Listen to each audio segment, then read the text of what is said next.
got on the train with $200. He couldn't see any harm in a friendly game of cards. What if the other men were strangers? And take Joe Collins. He's got a nice wife at home. But he met this girl at the bar, and she looked, after the first couple of drinks.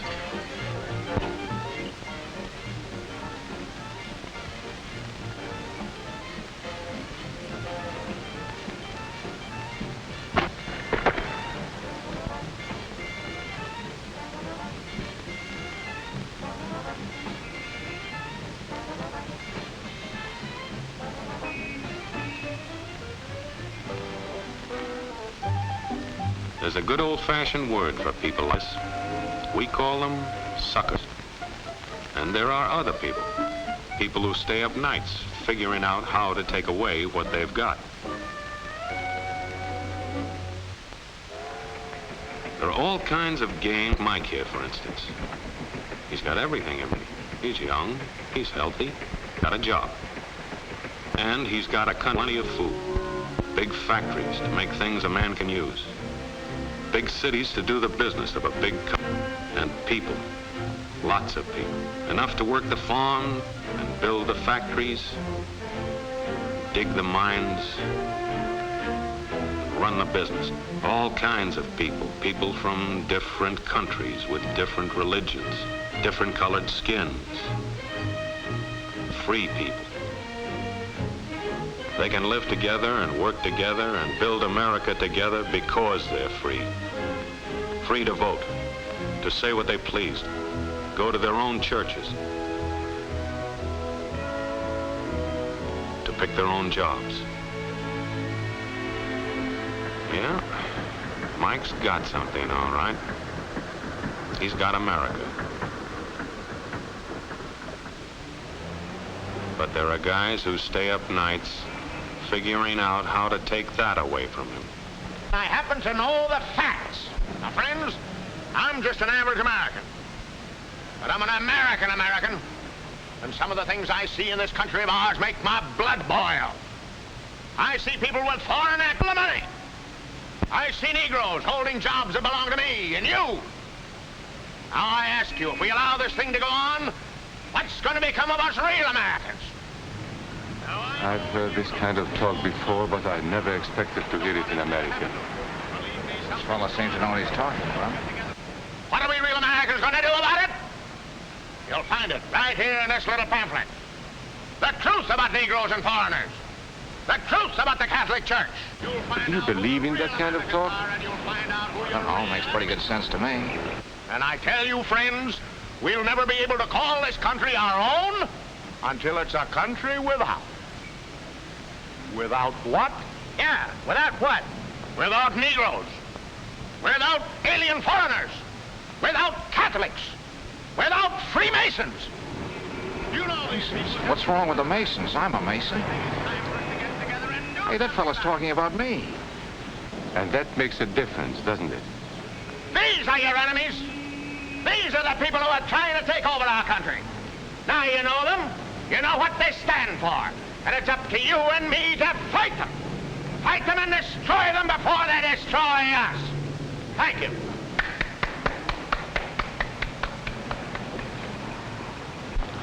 Before he said Masons, you were ready to agree with him. Well, yes, but he was talking about... What about those other people? But in this country, we have no other people. We are American people. What about you? You aren't American, are you? I was born in Hungary, but now I am an American citizen.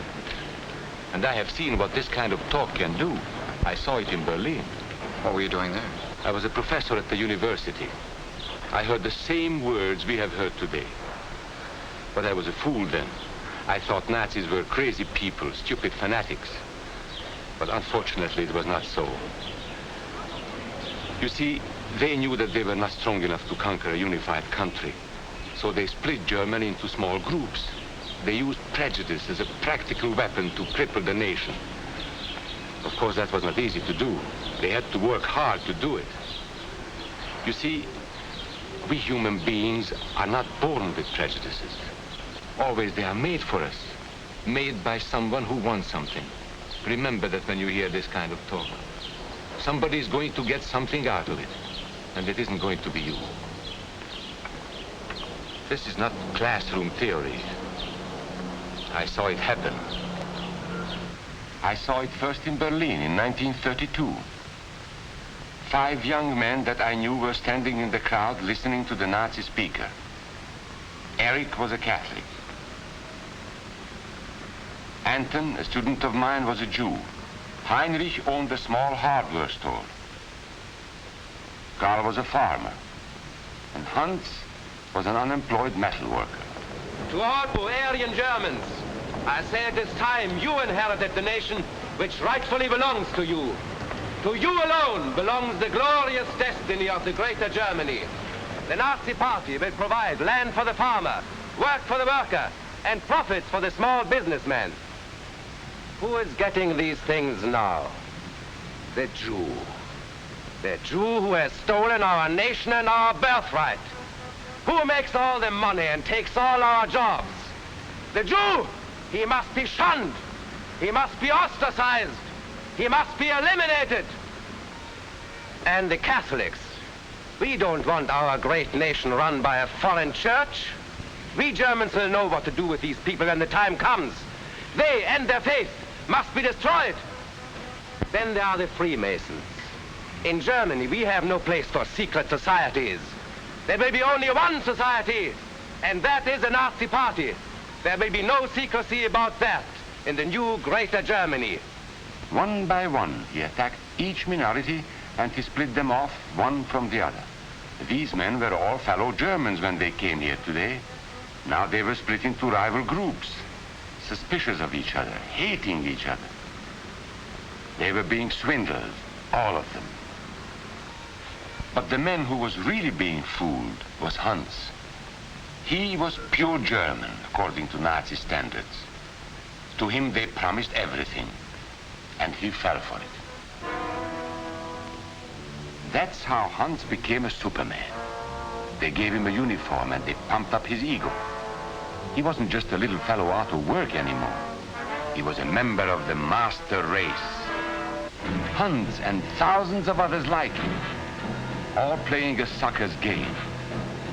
They gambled with other people's liberty, and of course they lost their own. A nation of suckers.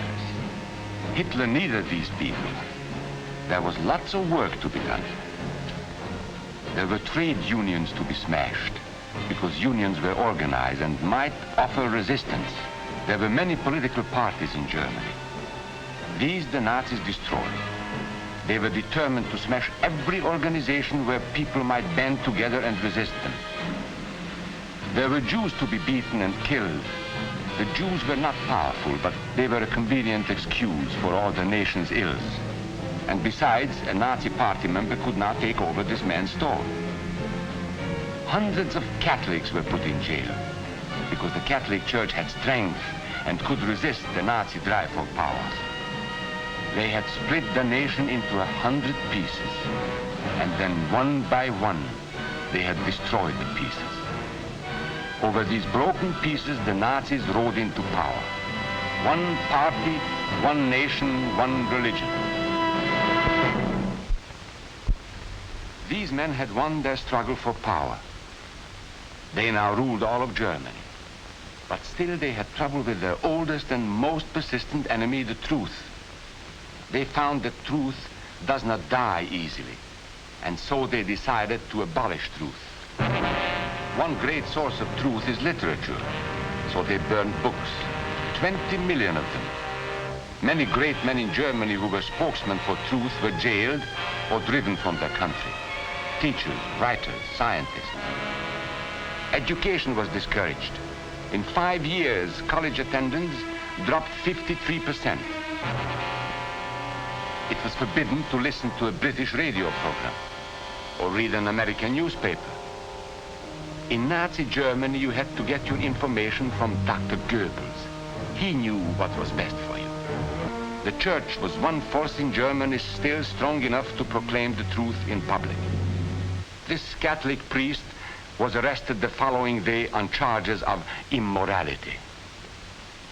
The Protestant church also continued to try and fight for truth. The Nazis put this man in a concentration camp. There were others who spoke for truth, and I am proud to say that educators were among them. And what, may I ask, is an Aryan? I don't know myself. But let us see what our present so-called authorities have to say about it. They say he is tall,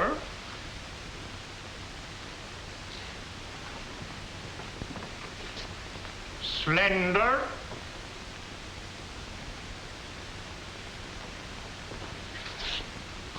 blue-eyed, and blonde. There is no Aryan race. And more important, there is no master race. There are people who may find these ideas convenient, but science cannot support them. There is no scientific proof that there's any correlation between a man's racial characteristics and his native ability or character. In all racial groups, we find the same range of potentialities. We find idiots and geniuses. We find criminals and philanthropists.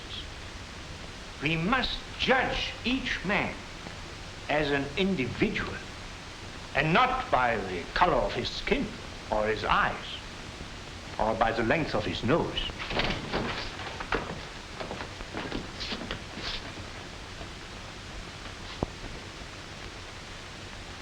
Come in, gentlemen. It's comfortable. And remember that there is no master race. That is a scientific truth. Anyone who tells you otherwise is lying.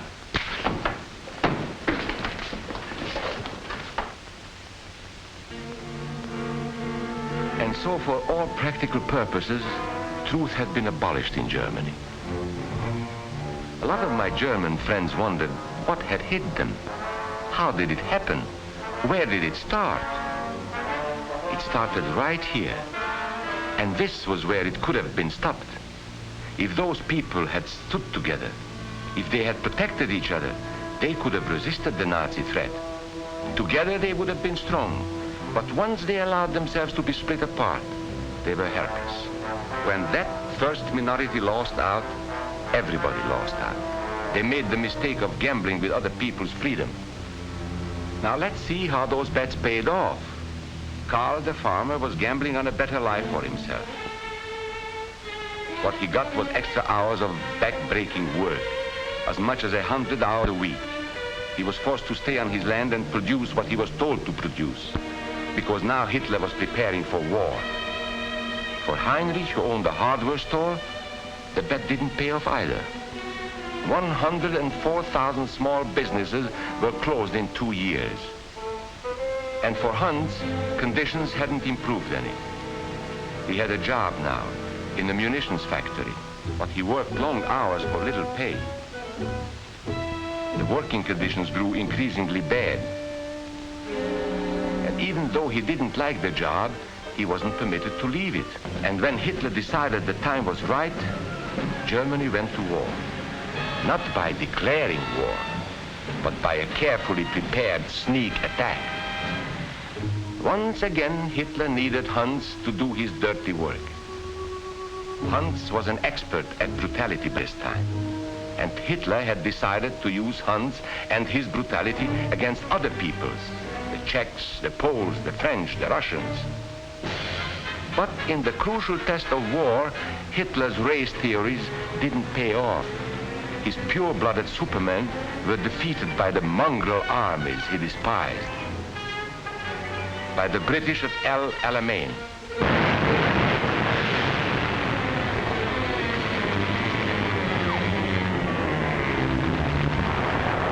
By the Russians at Stalingrad.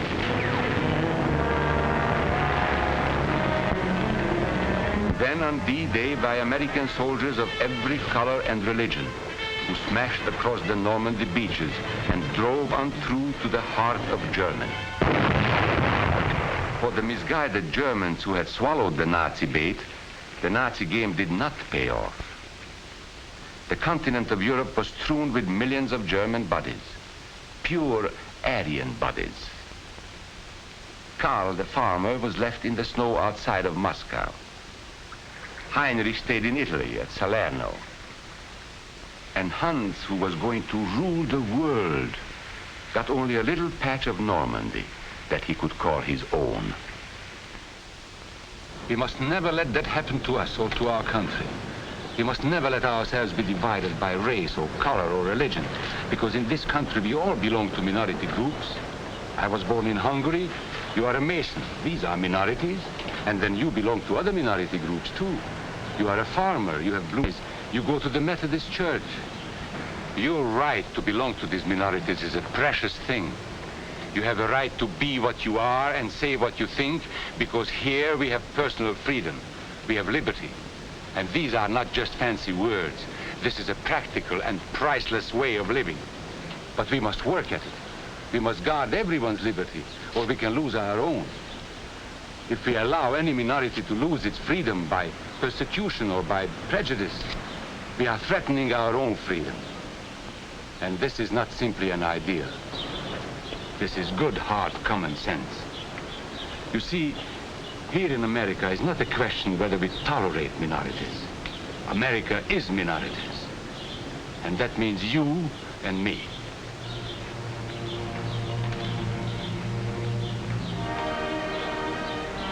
So let's not be suckers. We must not allow the freedom or dignity of any man to be threatened by any act or word. Let's be selfish about it. Let's forget about we and they. Let's think about us.